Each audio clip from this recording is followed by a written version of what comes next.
Hi, hello, it's me Priya Hariprasad. Welcome to the world of economics and welcome to my channel. Hope that you all are doing good.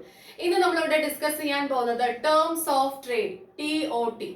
അപ്പം international economics അല്ലെങ്കിൽ international trade എന്ന് പറയുന്ന ഒരു portion ഉണ്ടെങ്കിൽ സിലബസിനകത്ത് ഉണ്ടെങ്കിൽ അതിനകത്ത് നമുക്ക് ഒരിക്കലും സ്കിപ്പ് ചെയ്യാൻ കഴിയാത്ത ഒരു ടോപ്പിക്കാണ് ടേംസ് ഓഫ് ട്രേഡ്. അപ്പം എല്ലാ ക്വസ്റ്റ്യൻ പേപ്പറിലും ഇത് കാണാറുണ്ട്. എല്ലാ യൂണിവേഴ്സിറ്റീസിനും വളരെ ഇഷ്ടമുള്ള ഒരു ക്വസ്റ്റ്യൻ ആണ് ഈ ടേംസ് ഓഫ് ട്രേഡ് എന്ന് പറയുന്നത്. അപ്പൊ ഡോണ്ട് മിസ് ഇറ്റ്. മാക്സിമം എല്ലാവരും കാണുകയും ഫ്രണ്ട്സുമായിട്ട് ഷെയർ ചെയ്യുകയും ചെയ്യുക. മെജോറിറ്റി ഓഫ് സ്റ്റുഡൻസ് റിക്വസ്റ്റ് ചെയ്തിട്ടുള്ള വീഡിയോസ് ആണ് ഇപ്പോൾ ഞാൻ ചെയ്യുന്നത്. അപ്പൊ സ്ലോലി എല്ലാവരുടെയും വീഡിയോ ചെയ്യാൻ ഞാൻ ശ്രമിക്കുന്നതായിരിക്കും. Keep watching, support and subscribe my channel. Subscribe ചെയ്യുന്ന സമയത്ത് നിങ്ങൾ ബെല്ലൈക്കൺ ക്ലിക്ക് ചെയ്യണം, ഓൾ എന്ന ഓപ്ഷൻ കൂടെ ഒന്ന് ക്ലിക്ക് ചെയ്യണം. അപ്പോഴേ ഞാൻ നിങ്ങൾ റിക്വസ്റ്റ് ചെയ്തിട്ടുള്ള വീഡിയോ ഇട്ടിട്ടുണ്ടോ എന്ന് നിങ്ങൾക്ക് നോട്ടിഫിക്കേഷൻ വരുള്ളൂ. Okay, then come, let's learn together. Let's begin the class. എന്താണ് terms of trade? അതിന് നമ്മൾ ഷോർട്ട് ആയിട്ട് എന്തെന്ന് പറയാം? TOT അല്ലെ? It is the ratio between export prices and import prices. It is the ratio between export prices and import prices. അതായത് ഒരു രാജ്യത്തിലെ ഇന്റർനാഷണൽ ട്രേഡ് എന്ന് പറയുമ്പോൾ നമുക്ക് എന്താണ് മനസ്സിൽ വരുന്നത്? എക്സ്പോർട്ടും ഉണ്ടാവും, ഇമ്പോർട്ടും ഉണ്ടാവും, ശരിയല്ലേ? അപ്പം ഈ എക്സ്പോർട്ട് പ്രൈസും ഇമ്പോർട്ട് പ്രൈസും തമ്മിലുള്ള റേഷ്യോ അതാണ് ശരിക്കും എന്തിനകത്ത് നമ്മൾ മെഷർ ചെയ്യുന്നത്? ടേംസ് ഓഫ് ട്രേഡിനകത്ത്. അത് മെഷർ ചെയ്യുന്ന സമയത്ത് ഒരു രാജ്യത്തിലെ ഗെയിൻ ഫ്രം ട്രേഡ് ഒക്കെ നമുക്ക് മനസ്സിലാക്കാൻ കഴിയുമെന്നാണ് പറയുന്നത്. ഓക്കെ, അപ്പൊ എത്രത്തോളം എക്സ്പോർട്ട് പ്രൈസ് ഉണ്ട്, എത്രത്തോളം ഇമ്പോർട്ട് പ്രൈസ് ഉണ്ട് അല്ലെ? അപ്പം എന്തായിരിക്കണം കൂടേണ്ടത്? Export price. Each and every country, ഓരോ കൺട്രീസിനും എന്ത് കൂടണം? എക്സ്പോർട്ട് പ്രൈസ് കൂടണം അല്ലെ? അപ്പോഴാണ് ആ കൺട്രിക്ക് ഇന്റർനാഷണൽ ട്രേഡിൽ എന്തുണ്ടാവുക? ഗെയിൻ ഉണ്ടാവുക, ശരിയല്ലേ? ഇമ്പോർട്ട് എന്ത് ചെയ്യണം? കുറയണം. ഓക്കെ, അപ്പൊ ഓരോ കൺട്രീസിന്റെയും ലക്ഷ്യം അത് തന്നെയാണ്. എക്സ്പോർട്ട് പ്രൈസ് കൂടണം എന്ന് വെച്ചാൽ അവര് കൂടുതൽ സാധനങ്ങൾ എക്സ്പോർട്ട് ചെയ്യണം, അതിൽ നിന്നും കിട്ടുന്ന പ്രൈസ് വാല്യൂ കൂടുതലായിരിക്കണം ദാൻ ഇമ്പോർട്ട് പ്രൈസസ് എന്ന് വെച്ചാൽ ഇറക്കുമതി ചെയ്യുന്ന സാധനങ്ങളും അതിന്റെ വിലയേക്കാളും കൂടുതൽ ഇവർക്ക് എന്ത് കിട്ടിയിരിക്കണം? ഓരോ രാജ്യത്തിനും എക്സ്പോർട്ട് കൂടുതൽ കിട്ടിയിരിക്കണം. അതാണ് ഓരോ കൺട്രിയുടെയും എന്താ പറയാ ഇന്റർനാഷണൽ ട്രേഡിൽ നിന്നുമുള്ള അഡ്വാൻറ്റേജ് എന്ന് പറയുന്നത്. ഓക്കെ, അപ്പൊ ഇവിടെ നമ്മൾ ടേംസ് ഓഫ് ട്രേഡില് എന്താ പറയുന്നത്? എന്താ മെഷർ ചെയ്യുന്നത്? എക്സ്പോർട്ട് പ്രൈസും ഇമ്പോർട്ട് പ്രൈസും തമ്മിൽ റിലേഷൻ ആണ്. Export prices in relation to import prices. Terms of ട്രേഡിൽ നമ്മൾ എന്താണ് മെഷർ ചെയ്യുന്നത്? Export prices in relation to import prices. Import പ്രൈസിനെ റിലേറ്റ് ചെയ്തുകൊണ്ട് എക്സ്പോർട്ട് പ്രൈസ്, അതാണ് നമ്മൾ ഇവിടെ മെഷർ ചെയ്യുന്നത്. അതാണ് ടേംസ് ഓഫ് ട്രേഡ്. അപ്പൊ ratio between export price and import price. ഒരു രാജ്യത്തിലെ ഇന്റർനാഷണൽ ട്രേഡിലെ എക്സ്പോർട്ട് പ്രൈസും ഇമ്പോർട്ട് പ്രൈസും തമ്മിലുള്ള റേഷ്യോ, അനുപാതം, ഇതാണ് എന്തെന്ന് പറയുന്നത്? ടേംസ് ഓഫ് ട്രേഡ് എന്ന് പറയുന്നത്. മനസ്സിലായല്ലോ? ഓക്കെ, അപ്പൊ ഇനി നമുക്ക് എക്സാമിന് എഴുതേണ്ട രീതിയിൽ ഒന്ന് നോക്കാം. എന്തൊക്കെയാണ് പോയിന്റ്സ് എഴുതേണ്ടത് നോക്കിക്കോളൂ. Terms of trade, it is the relative price of exports in terms of imports. നമുക്ക് ആദ്യം ഒരു പോയിന്റ് ചെയ്താൽ അല്ലെ?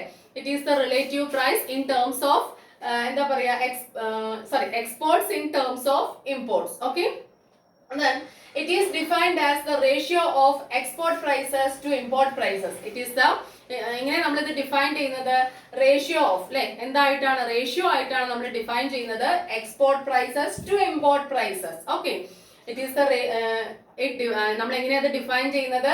As the ratio of export prices to import prices. Okay, അപ്പൊ ഇവർ തമ്മിലുള്ള ഒരു അനുപാതമായിട്ടാണ് നമ്മളിത് ഡിഫൈൻ ചെയ്യുന്നത്. ആര് തമ്മിൽ? എക്സ്പോർട്ട് പ്രൈസും ഇമ്പോർട്ട് പ്രൈസും തമ്മിൽ ഒരു അനുപാതം. അങ്ങനെയാണ് ടേംസ് ഓഫ് ട്രേഡ് നമ്മൾ ഡിഫൈൻ ചെയ്യുന്നത്.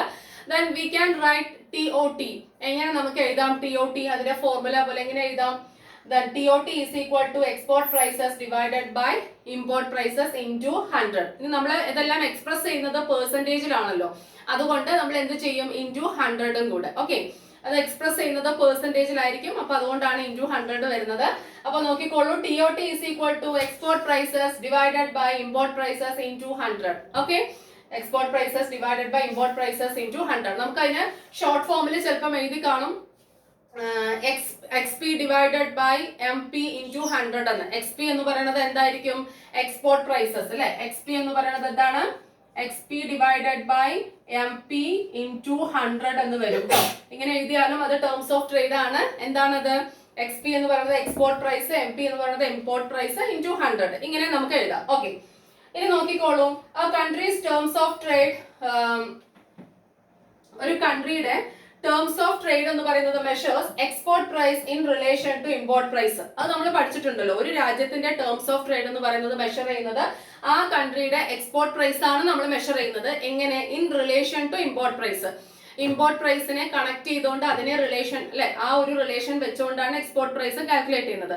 അപ്പൊ നമുക്ക് എന്ത് മനസ്സിലാക്കാൻ കഴിയും? ഗെയിൻ ഫ്രം ട്രേഡ് എന്ന് വെച്ചാൽ ആ രാജ്യത്തില് ഇന്റർനാഷണൽ ട്രേഡ് കൊണ്ട് എത്ര നേട്ടം ഉണ്ടായി, എത്രത്തോളം എക്സ്പോർട്ട് കൂടി, എത്രത്തോളം ഇമ്പോർട്ട് കുറഞ്ഞു, എക്സ്പോർട്ട് വാല്യൂ ആണോ കൂടുതൽ, ഇമ്പോർട്ട് വാല്യൂ ആണോ കൂടുതൽ എന്നുള്ള ആ ഒരു ഡിഫറൻസ് നമുക്ക് മനസ്സിലാക്കാൻ കഴിയും. അപ്പൊ ട്രേഡിന്റെ അഡ്വാൻറ്റേജസ് മനസ്സിലാക്കാൻ കഴിയും, ആ കൺട്രിയുടെ ആ ഒരു ശരിക്കും ട്രേഡ് റിലേഷനിൽ നിലനിൽപ്പ് മനസ്സിലാക്കാൻ കഴിയും, എങ്ങോട്ടാണ് പോകുന്നത്, അല്ലെ ഡെവലപ്മെന്റ് ഉണ്ടോ, അങ്ങനെയുള്ള കാര്യങ്ങളെല്ലാം ഈ ടേംസ് ഓഫ് ട്രേഡിലൂടെ എന്ത് ചെയ്യാൻ കഴിയും എന്നാണ് പറയുന്നത്, മനസ്സിലാക്കാൻ കഴിയും. ഓക്കെ, അപ്പൊ ഇത് എക്സ്പോർട്ട് പ്രൈസ് കാൽക്കുലേറ്റ് ചെയ്യുന്നു റിലേഷൻ ടു ഇമ്പോർട്ട് പ്രൈസ്. അപ്പൊ ഏത് കൺട്രിക്കാണോ കൂടുതൽ എക്സ്പോർട്ട് പ്രൈസ്, എക്സ്പോർട്ട് മൂല്യം കൂടുതലുള്ളത് ആ കൺട്രിക്ക് ഗെയിൻ ഉണ്ട് എന്നാണ് അർത്ഥം അല്ലെ. അപ്പൊ അത് മനസ്സിലാക്കാനായിട്ട് നല്ലൊരു മെഷർ ആണ് ഏതെന്ന് പറയുന്നത്, ടേംസ് ഓഫ് ട്രേഡ് എന്ന് പറയുന്നത്. Then TOT is a key economic metric of a company's health measured through what is its imports and exports. ഒരു കമ്പനിയുടെ അല്ലെങ്കിൽ ഒരു രാജ്യത്തിന്റെ, അങ്ങനെ വേണമെങ്കിൽ പറയാം, രാജ്യത്തിന്റെ എക്കണോമിക് എന്താ പറയാ മെട്രിക്സ് ആണ് എന്ന് വെച്ചാൽ കാൽക്കുലേറ്റ് ചെയ്യാനായിട്ട്. ഓക്കെ, എന്ത് ദെൻ കമ്പനിയുടെ ഹെൽത്ത് എന്നോട് ഉദ്ദേശിക്കുന്നത് എത്രയാണ്, എത്രത്തോളം എക്സ്പോർട്ട് ചെയ്യുന്നുണ്ട് അവര്, എത്രത്തോളം ഇമ്പോർട്ട് ഉണ്ട്, എത്രത്തോളം അവർക്ക് ടേൺ ഓവർ ഉണ്ട്, എത്രത്തോളം ലാഭമുണ്ട് നഷ്ടമുണ്ട് എന്നുള്ള കാര്യമല്ലേ. ഓക്കെ, അപ്പം അത് കാൽക്കുലേറ്റ് ചെയ്യാനായിട്ട് എക്സ്പോർട്ടും ഇമ്പോർട്ടും നോക്കിയിട്ടല്ലേ നമ്മൾ അത് മനസ്സിലാക്കുന്നത്. ഇത് എന്ത് നന്നായിട്ട് സഹായിക്കുന്നു, ടേംസ് ഓഫ് ട്രേഡ് സഹായിക്കുന്നു. Okay, TOT is a key economic metrics, ഒരു കീ എക്കണോമിക് മെട്രിക്സ് ആണ്. എന്തിനു വേണ്ടിയിട്ട്? ഓഫ് എ കമ്പനീസ് ഹെൽത്ത്, ഒരു കമ്പനിയുടെ ഹെൽത്തിന്റെ, നമ്മൾ കമ്പനിയുടെ ഹെൽത്ത് എന്ന് ഉദ്ദേശിക്കുന്നത് മനസ്സിലാവുണ്ടല്ലോ, ഒരു കൺട്രിയുടെ ആയാലും കമ്പനിയുടെ ആയാലും വ്യാപാരത്തിലുള്ള ഹെൽത്ത് നമ്മൾ മനസ്സിലാക്കാനുള്ള ഒരു മെട്രിക്സ് ആണ് TOT. കാരണം നമ്മൾ എന്താ ചെയ്യുന്നത്, മെഷർ ചെയ്യുന്നു എന്തിലൂടെയാണ്, through what it's imports and exports. അതിന്റെ ഇമ്പോർട്ട് എത്രയാണ്, എക്സ്പോർട്ട് എത്രയാണ് അല്ലെ, അതിനനുസരിച്ചിട്ടല്ലേ കാൽക്കുലേറ്റ് ചെയ്യുന്നത്. അപ്പൊ കമ്പനിയുടെ അല്ലെങ്കിൽ രാജ്യത്തിന്റെ ആ ഇന്റർനാഷണൽ ട്രേഡിലുള്ള അല്ലെങ്കിൽ എക്സ്പോർട്ടിലും ഇമ്പോർട്ടിലുമുള്ള ഹെൽത്ത് എന്താണെന്ന് മനസ്സിലാക്കാൻ എന്ത് സഹായിക്കുന്നു, നമുക്ക് ടേംസ് ഓഫ് ട്രേഡ് സഹായിക്കുന്നു. ഓക്കെ, അപ്പൊ ഒരു എക്കണോമിക് മെട്രിക്സും കൂടിയാണ് ഈ ടേംസ് ഓഫ് ട്രേഡ് എന്ന് പറയുന്നത്. ഓക്കെ, അപ്പം ഇതാണ് അഡ്വാൻറ്റേജസ്. രാജ്യത്തിലെ കറണ്ട് ആ സിറ്റുവേഷൻ, വ്യാപാര രീതിയിലും എക്കണോമിക് കണ്ടീഷൻസിന്റെയും സിറ്റുവേഷൻസ് നമുക്ക് അല്ലെങ്കിൽ ഗെയിൻ ഫ്രം ട്രേഡ് മനസ്സിലാക്കാൻ TOT എന്ന് പറയുന്ന ഈ മെഷർ നമ്മളെ സഹായിക്കുന്നു എന്നാണ് നമ്മൾ പറയുന്നത്. ഓക്കെ, ഇനി ഇതിന്റെ ടൈപ്സ് നോക്കിക്കോളൂ. ഒരു 7 ടൈപ്സ് ഉണ്ട് ടേംസ് ഓഫ് ട്രേഡ് എന്ന് പറയുന്നത്. ഓക്കെ, ഞാനിവിടെ എഴുതിയിട്ടുണ്ട്, മെൻഷൻ ചെയ്തിട്ടുണ്ട്. ഓക്കെ, ഫസ്റ്റ് വൺ ഞാൻ ഷോർട്ട് ഫോം ആണ് എഴുതിയിരിക്കുന്നത്, NBTOT, net barter terms of trade. NB എന്ന് പറഞ്ഞാൽ എന്താണ്, net barter terms of trade കേട്ടോ. അതല്ലെങ്കിൽ അതിന് also known as commodity terms of trade, അതിന് വേറൊരു പേരും കൂടി ഉണ്ട്, commodity terms of trade. Okay, അപ്പൊ NB ടേംസ് ഓഫ് ട്രേഡ് അല്ലെങ്കിൽ commodity terms of trade first type. Then second one GB terms of trade, എന്താണ്, gross barter terms of trade, gross barter terms of trade second one GB. Third one income terms of trade, third one എന്താണ്, income terms of trade. Then fourth one single factorial terms of trade, fourth one single factorial terms of trade. Fifth one double factorial terms of trade, double factorial terms of trade. Then real cost terms of trade, sixth one real cost terms of trade. And finally utility terms of trade, finally utility terms of trade. അങ്ങനെ 7 തരത്തിലുള്ള terms of trade ആണ് അല്ലെ.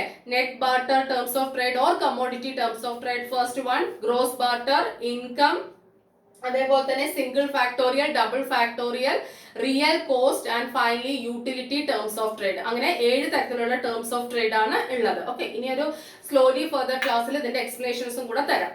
ഇനി നമുക്ക് terms of ട്രേഡിന്റെ ക്രിറ്റിസിസത്തിലേക്ക് പോവാം. നമ്മൾ ഇത്രയും പറഞ്ഞു അല്ലെ, ഗെയിൻ ഫ്രം ട്രേഡും ആ കൺട്രിയുടെ ആ കറണ്ട് സിറ്റുവേഷനും എല്ലാം മനസ്സിലാക്കാൻ കഴിയുന്നു, വ്യാപാര ബന്ധത്തിന്റെ നില, ആ കമ്പനിയുടെ ഹെൽത്ത് അല്ലെങ്കിൽ ഒരു കൺട്രിയുടെ ഇന്റർനാഷണൽ ട്രേഡിന്റെ ഹെൽത്ത്, ഇതെല്ലാം മനസ്സിലാക്കാൻ കഴിയുന്നു എന്ന് പറഞ്ഞു. പക്ഷെ ഇൻസ്പൈറ്റ് ഓഫ് ദാറ്റ് കുറച്ച് എന്തുണ്ടാവും, ക്രിറ്റിസിസംസ് ഫേസ് ചെയ്യുമല്ലോ, എന്തെങ്കിലും ഒരു ലൂപ്പ് ഹോൾസ് ഉണ്ടാവുമല്ലോ. അത് എന്തൊക്കെയാണെന്ന് നമുക്ക് നോക്കാം. അത് ഇമ്പോർട്ടന്റ് ആണ് കേട്ടോ, ടേംസ് ഓഫ് ട്രേഡിന്റെ ക്രിറ്റിസിസം. അപ്പം ടേംസ് ഓഫ് ട്രേഡ് എന്താണെന്ന് ചോദിച്ചാൽ ഒരു 4-5 മാർക്കിന് ചോദിച്ചാൽ ഇത്രയും കാര്യങ്ങൾ എഴുതാം. കുറച്ച് നിങ്ങളും കൂടെ എക്സ്പ്ലെയിൻ ചെയ്യുമല്ലോ. ഓക്കെ, അതിനുശേഷം ടൈപ്സ് വേണമെങ്കിൽ ഒന്ന് മെൻഷൻ ചെയ്തതിന് ശേഷം ക്രിറ്റിസിസവും കൂടി എഴുതുക. ഓക്കെ, ടേംസ് ഓഫ് ട്രേഡ് എന്താണെന്ന് ചോദിച്ചാൽ അത്രയും എഴുതി കഴിഞ്ഞാൽ ഒരുവിധം ഒരു ഷോർട്ട് നോട്ടിനൊക്കെ 4 to 5 മാർക്കിന് എഴുതാൻ പറ്റും. കുറച്ച് നിങ്ങൾ ഒന്ന് എക്സ്പ്ലെയിൻ ചെയ്യാൻ ശ്രമിക്കണം. ഓക്കെ, അപ്പൊ നോക്കിക്കോളൂ, ക്രിറ്റിസിസംസ് ആണ് നമ്മൾ പഠിക്കുന്നത്. നമ്മൾ പറഞ്ഞു ഗെയിൻ ഫ്രം ട്രേഡ് ഇതിനകത്ത് മെഷർ ചെയ്യാൻ കഴിയുന്നുണ്ടെന്ന് അല്ലെ. പക്ഷെ അത് ഒരു ആക്യുറേറ്റ് മെഷർ അല്ലെന്നാണ് ഇതിനകത്ത് പറയുന്നത്, വിമർശകർ പറയുന്നത്. ടേംസ് ഓഫ് ട്രേഡ് എന്ന് പറയുന്നത് it is not an accurate measure of gain from trade. ഒരു കൺട്രിയുടെ ഗെയിൻ ഫ്രം ട്രേഡ് മെഷർ ചെയ്യാനായിട്ടുള്ള ശരിയായിട്ടുള്ള ഒരു മെഷർ അല്ല ടേംസ് ഓഫ് ട്രേഡ് എന്നാണ് പറയുന്നത്. ഓക്കെ, അപ്പൊ ഫസ്റ്റ് ക്രിറ്റിസിസം അത് തന്നെയാണ്. Then second one, not an exact measure. ഈ ടേംസ് ഓഫ് ട്രേഡിൽ ഗെയിൻ ഫ്രം ട്രേഡിനെ എക്സാക്ട് ആയിട്ട് മെഷർ ചെയ്യുന്നില്ല എന്നാണ് പറയുന്നത്. ഓരോ കൺട്രിയുടെയും ഗെയിൻ ഫ്രം ട്രേഡിനെ അല്ലെ, ട്രേഡിൽ നിന്നുമുള്ള നേട്ടങ്ങളാണല്ലോ ഗെയിൻ ഫ്രം ട്രേഡ് എന്ന് പറയുന്നത്. അതിന് എക്സാക്ട് ആയിട്ട് മെഷർ ചെയ്യാൻ എന്തിനും കഴിയുന്നില്ല എന്നാണ് പറയുന്നത്. ടേംസ് ഓഫ് ട്രേഡിന് കഴിയുന്നില്ല, എക്സാക്ട് ആയിട്ട് മെഷർ ചെയ്യാനായിട്ട് ടേംസ് ഓഫ് ട്രേഡിന് കഴിയുന്നില്ല. Then third one, social welfare. അതെ, നമ്മൾ പറയും ടേംസ് ഓഫ് ട്രേഡ് ഇംപ്രൂവ് ആണ്, ഒരു കൺട്രിയുടെ ടേംസ് ഓഫ് ട്രേഡ് ഇംപ്രൂവ് ആണെന്ന് വെച്ചാൽ എക്സ്പോർട്ട് കൂടുതലും ഇമ്പോർട്ട് കുറവാണ് എന്നുണ്ടെങ്കിൽ അവിടെ സോഷ്യൽ വെൽഫെയർ ഉണ്ട് എന്ന് നമുക്ക് പറയാൻ ഒരിക്കലും കഴിയില്ല. കാരണം ടേംസ് ഓഫ് ട്രേഡ് ഇംപ്രൂവ് ആയിട്ടുള്ള ഒരു കണ്ടീഷൻ ആയി, എക്സ്പോർട്ട് മാത്രം ഒരു കൺട്രിയിൽ കൂടി, അതുകൊണ്ട് മാത്രം നമുക്ക് സോഷ്യൽ വെൽഫെയർ ആ കൺട്രി അറ്റൈൻ ചെയ്തു എന്ന് പറയാൻ കഴിയുമോ? സാമൂഹ്യ ക്ഷേമം അല്ലെ, നമുക്ക് പല കാര്യങ്ങളുണ്ട് അല്ലെ, അതെല്ലാം അറ്റൈൻ ചെയ്തു എന്ന് പറയാനായിട്ട് കഴിയില്ല. അതൊരു ക്രിറ്റിസിസം ആണ് കേട്ടോ. Then fourth one, volume of exports. ഈ വോളിയം ഓഫ് എക്സ്പോർട്സ് എന്ന് പറയുന്നത് ഓരോ കറക്റ്റ് ആയിട്ട് മെഷർ ചെയ്യാനായിട്ടൊന്നും കഴിയില്ല. നമ്മൾ പറയുന്നു correct volume of exports measure ചെയ്യാൻ കഴിയുമെന്ന്. അപ്പോൾ ഒരിക്കലും അത് അക്യുറേറ്റ് ആയിട്ട് വോളിയം ഓഫ് എക്സ്പോർട്സ് ഈ ടേംസ് ഓഫ് ട്രേഡിലൂടെ മെഷർ ചെയ്യാൻ കഴിയുന്നില്ല. കാരണം ഇവിടെ എക്സ്പോർട്ട് പ്രൈസസ് ആണ് കാൽക്കുലേറ്റ് ചെയ്യുന്നത് in relation to import prices അല്ലേ. അപ്പൊ അങ്ങനെ ആവുന്നത് കൊണ്ട് വോളിയം ഓഫ് എക്സ്പോർട്ട് ശരിക്കും മനസ്സിലാക്കാൻ കഴിയുന്നില്ല എന്നാണ് പറയുന്നത്. ശരിയാണോ? ഓക്കെ, അപ്പൊ export prices in relation to import prices ആണ് TOT കാൽക്കുലേറ്റ് ചെയ്യുന്നത്. അപ്പൊ volume of exports we cannot find out through terms of trade. Terms of ട്രേഡിലൂടെ വോളിയം ഓഫ് എക്സ്പോർട്സ് നമുക്ക് എന്ത് ചെയ്യാൻ കഴിയുന്നില്ല, കാൽക്കുലേറ്റ് ചെയ്യാൻ കഴിയുന്നില്ല. ശരിയല്ലേ? അതൊരു പ്രോബ്ലം ആണ്. ദെൻ നോക്കിക്കോളൂ, നിയർ അബൌട്ട് 200 നേഷൻസ് ഉണ്ട് ഈ ഇന്റർനാഷണൽ ട്രേഡിൽ കേട്ടോ. 200 നേഷൻസ് ഇൻ IT എന്ന് ഞാൻ എഴുതിയിരിക്കുന്ന ഇന്റർനാഷണൽ ട്രേഡ് ആണ്, നിങ്ങൾ അങ്ങനെ എഴുതരുത്. ഓക്കെ, അപ്പം ഇന്റർനാഷണൽ ട്രേഡിനകത്ത് ഒരു ഏകദേശം 200 നേഷൻസ് ഉണ്ട്, എൻഗേജ് ചെയ്തിട്ടുണ്ട്. പക്ഷേ ഇവരുടെ എല്ലാം ഈ ടേംസ് ഓഫ് ട്രേഡ് കാൽക്കുലേറ്റ് ചെയ്യുക എന്നുള്ളത് ഈസി ആണോ? ഈ ഒരു മെത്തേഡ് വെച്ചിട്ട് എല്ലാവരുടെയും എക്സ്പോർട്ടും ഇമ്പോർട്ടും വോളിയം അല്ലെങ്കിൽ എക്സ്പോർട്ട് പ്രൈസും ഇമ്പോർട്ട് പ്രൈസും അവർ രണ്ടുപേരും കണക്ട് ചെയ്തിട്ട് കാൽക്കുലേറ്റ് ചെയ്യുക എന്നുള്ളത് വളരെ ഡിഫിക്കൽട്ട് ആണ് അല്ലെ. ഏകദേശം 200 രാജ്യങ്ങളാണ് ഈ ഇന്റർനാഷണൽ ട്രേഡിനകത്ത് ഏർപ്പെടുന്നത് എന്നാണ് പറയുന്നത്. ഓക്കെ, അതും ഒരു ഇത് തന്നെയാണ്, ഡിമെറിറ്റ് തന്നെയാണ്. Then finally it includes errors അല്ലെ. എറർ വരും, എക്സ്പോർട്ട് പ്രൈസും ഇമ്പോർട്ട് പ്രൈസും റിലേഷൻ ചെയ്ത് കാൽക്കുലേറ്റ് ചെയ്യുന്ന സമയത്ത് ഇതിനകത്ത് എറേഴ്സ് വരാനുള്ള സാധ്യതയുണ്ട്, കൂടുതൽ സാധ്യതയുണ്ടെന്നാണ് പറയുന്നത്. ഓക്കെ, അപ്പൊ ക്രിറ്റിസിസത്തില് ഇത്രയും കാര്യങ്ങളാണ് പറയുന്നത്, എറേഴ്സ് വരും എന്ന് പറഞ്ഞു. അപ്പം ഗെയിൻ ഫ്രം ട്രേഡ് ആക്യുറേറ്റ് ആയിട്ട് മെഷർ ചെയ്യാൻ കഴിയുന്നില്ല, ഒരു എക്സാക്ട് മെഷർ അല്ല. പിന്നെ അതേപോലെ തന്നെ സോഷ്യൽ വെൽഫെയർ, അതായത് ഈ terms of trade improved condition ആണെങ്കിൽ വെൽഫെയർ ഉണ്ടെന്ന് നമുക്ക് ഒരിക്കലും പറയാൻ കഴിയില്ല, സോഷ്യൽ വെൽഫെയർ ഉണ്ടെന്ന്. Then volume of exports correct ആയിട്ട് മെഷർ ചെയ്യാൻ കഴിയുന്നില്ല. Export prices in relation to import prices, that is only we can calculate through terms of trade. Okay, that is the problem here. And next one എന്താണ്, 200 nations, near about 200 nations are in trade relation അല്ലേ. ഏകദേശം 200 രാജ്യങ്ങളോളം trade relation ഏർപ്പെടുന്നുണ്ട്. അപ്പൊ ഇവരുടെയൊക്കെ അത് calculate ചെയ്യാന്ന് പറയുന്നത് possible അല്ല, impossible ആണത്. ഓക്കെ, അതേപോലെ തന്നെ എറേഴ്സ് വരും ഇതിനകത്ത്, ഈ കാൽക്കുലേഷനകത്ത് മിക്കവാറും എന്ത് വരാനുള്ള സാധ്യതയുണ്ട്, എറേഴ്സ് വരും. ഓക്കെ, ഇതാണ് ടേംസ് ഓഫ് ട്രേഡിന്റെ ക്രിറ്റിസിസംസ്. ഓക്കെ, അപ്പൊ ടേംസ് ഓഫ് ട്രേഡ് എന്താണ്, അതിന്റെ ടൈപ്സ്, ട്രേഡ് എഴുതുന്ന സമയത്ത് അതിനെ കുറിച്ച് നിങ്ങൾ അതിന്റെ അഡ്വാൻറ്റേജസ് എഴുതുക കേട്ടോ. എന്ന് വെച്ചാൽ എക്സ്പോർട്ടിന്റെയും ഇമ്പോർട്ടിന്റെയും പ്രൈസ് കാൽക്കുലേറ്റ് ചെയ്യുന്ന സമയത്ത് ഇന്റർനാഷണൽ ട്രേഡിന്റെ കണ്ടീഷൻസ് മനസ്സിലാവും, ഓരോ രാജ്യത്തിനും എങ്ങനെയാണ് അവരുടെ ട്രേഡിൽ പെർഫോമൻസ് മനസ്സിലാവും. അങ്ങനെയൊക്കെ നിങ്ങൾ കുറച്ച് എഴുതണം. Degree and PG level students അല്ലേ, അതുകൊണ്ട് നിങ്ങൾ കുറച്ച് എഴുതണം കേട്ടോ. അങ്ങനെയുള്ള കാര്യങ്ങളെല്ലാം ഗെയിൻ ഫ്രം ട്രേഡ് കാൽക്കുലേറ്റ് ചെയ്യാൻ കഴിയും. ഓക്കെ, അപ്പം എക്സ്പോർട്ട് ഇമ്പോർട്ട് പ്രൈസസ് മനസ്സിലാക്കുമ്പോൾ ആ വ്യാപാര ബന്ധം എങ്ങനെയാണ് പോകുന്നതെന്ന് മനസ്സിലാവും. അങ്ങനെയുള്ള കാര്യങ്ങളൊക്കെ നിങ്ങൾ എഴുതുക. അതിനുശേഷം ഈ ടൈപ്സ് ഒന്ന് മെൻഷൻ ചെയ്യുക, ക്രിറ്റിസിസംസും എഴുതുക, ഒരു 4 മാർക്കിന്. ഓക്കെ, അത്രയും കാര്യങ്ങൾ എഴുതാം. ഇനി കൂടുതൽ എസ്സേ ആയിട്ടൊക്കെ ചോദിക്കുമ്പോൾ ടൈപ്സ് ഒക്കെ എക്സ്പ്ലെയിൻ ചെയ്യണം. അത് നമുക്ക് സ്ലോലി ഒരു ക്ലാസ്സിൽ ചെയ്യാം, കുറച്ച് സഡൻലി എനിക്ക് ചെയ്യാൻ കഴിയില്ല. ഓക്കെ, അപ്പം എല്ലാവരും ഇത് വാച്ച് ചെയ്യുക. എന്തെങ്കിലും സജഷൻ ഉണ്ടെങ്കിൽ കമന്റ് ബോക്സിൽ അറിയിക്കുക. മാക്സിമം ഫ്രണ്ട്സിന് എല്ലാം ഷെയർ ചെയ്യുക. ഇതുവരെ നിങ്ങൾ തന്നിട്ടുള്ള എല്ലാ സപ്പോർട്ടിനും ഒരുപാട് താങ്ക്സ്. എഗെയിൻ ഞാൻ ഈ സപ്പോർട്ട് ഫ്യൂച്ചറിലും എക്സ്പെക്ട് ചെയ്തുകൊണ്ട് സ്ലോലി വീഡിയോസ് അപ്ലോഡ് ചെയ്യുന്നതായിരിക്കും. വീണ്ടും അടുത്തൊരു വീഡിയോയിലൂടെ കാണാം. Thank you, thanks a lot, take care, by.